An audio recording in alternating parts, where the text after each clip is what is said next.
আমি এক কথা যে বললাম তাদের ইয়াতে কোনো অন্য কোনো যাওয়ার মতো বলার মতো কোনো শক্তি নাই।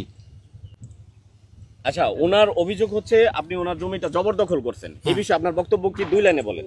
মিথ্যা কথা, এক কথায় মিথ্যা কথা।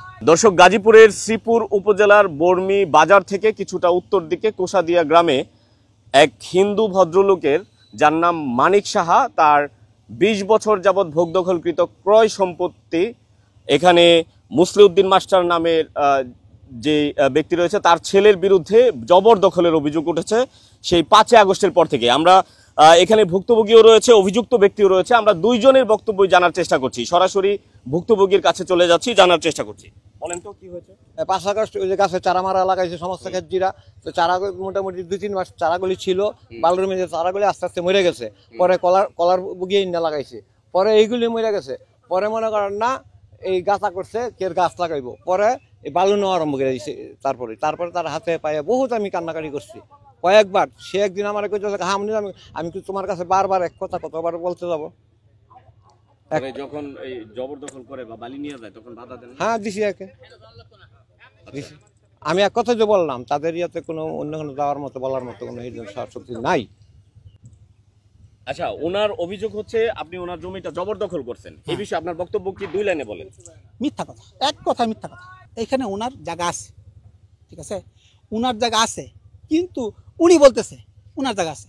এখন আমার কথা হচ্ছে উনি এইখানে, আমার কথা হচ্ছে সংবাদপত্রে এখানে একটা টিভির মধ্যে কিছু প্রচার হইলো, কিন্তু আমার সবচেয়ে ভালো না যে ওনার বাড়ি কাছে, আমরা কাছাকাছি।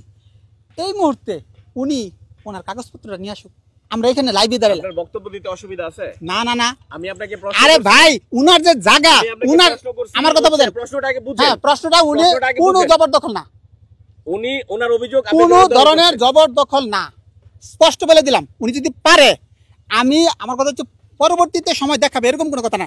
এখন এই মুহূর্তে উনি দেখাক, আমি এখন এই মুহূর্তে আপনাদের সামনে ওনার এই জায়গার যাবতীয় আপনার খেসারত দিয়া এনে নাকে খত দিয়া তারপরে এনতে বেরোবো, তাও সবার সামনে লাইভে। উনি এখন এই মুহূর্তে কাগজপত্র আনুক। দর্শক, যে বিষয়টি জানানোর চেষ্টা করছিলাম যে এখানে একজন হিন্দু ভদ্রলোক মানিক সাহা, তার একটি অভিযোগ ছিল যে 30% জমি সে 20 বছর যাবৎ ক্রয় সূত্রে মালিক, এবং এই জমিটি জবরদখলের অভিযোগ করছেন যে স্থানীয় মুসলিউদ্দিন মাস্টারের যে বড় সন্তান খোকনের বিরুদ্ধে এই অভিযোগটা উঠেছে।